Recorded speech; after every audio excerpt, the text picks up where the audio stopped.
Мектептегі сабақ уақыты ұстаз бен шәкірт арасындағы қарым-қатынас нығайып, 45 минут ішінде мұғалім бар білгенін оқушы санасына сіңіруіне арналған ең ұтымды сәт. Дегенмен осы санаулы уақытты дұрыс пайдалана алмайтын мұғалімдер де аз емес. Оған себеп оқушылардың шуы, тәртіпсіздігі, нашар үлгерімі. Ал 40 минут ішіндегі сабақ у-шусыз әрі нәтижелі өту үшін не істеу керек?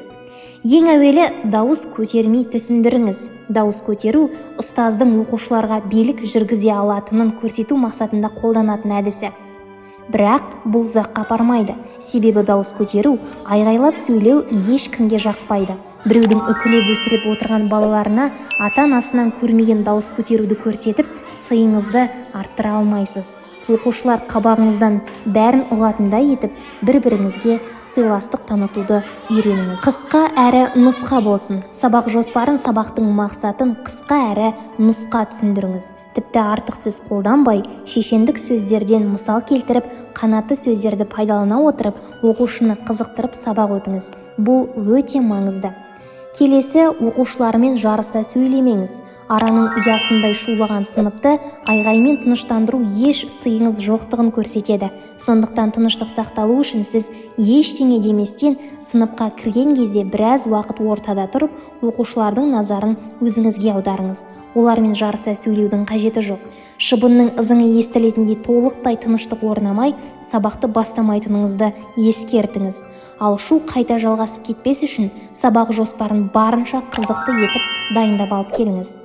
Одан келесі, оқушымен жеке ұрысқа бармаңыз. Сіз сынып ішіндегі 20-дан аса оқушыға дәріс беруші ұстаз болғаннан кейін жеке оқушымен диалогқа түсіп ұрыс жасамаңыз. Ең дұрысы бәріне ортақ тәртіп ретінде айтыңыз. Себебі жеке адам баласын көпшілік көзінше сынап, ұрысу қателік болады.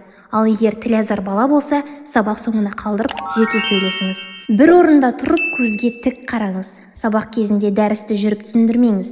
Бұл сіз үшін ыңғайлы болғанымен оқушылар үшін қолайсыз. Себебі сөйлеп жүріп түсіндіретін сабақ балаларды шаршатады. Оқушы қабылдай алмай қалады. Қанатты сөз немесе ерекше бір сөздерді айтқыңыз келген кезде бір орында тұрып, оқушылардың көзіне жеке-жеке қарап айтыңыз.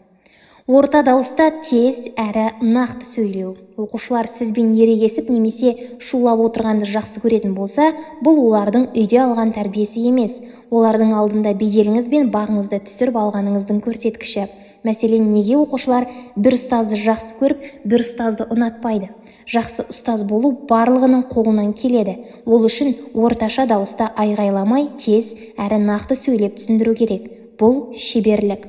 Өте сабырлы болыңыз. Сіздің өзіңізді сабырлы ұстағаныңыз оқушылардың көзқарасын өзгертеді. Әрдайым сыныпқа кірген сайын сабырлы болып кірсеңіз, қабақты түйіп алу деген сөз емес. Оқушылар сізге қарап бой түзейді. Ақпарат дереккөзі Massagет.kz сайтынан алынды.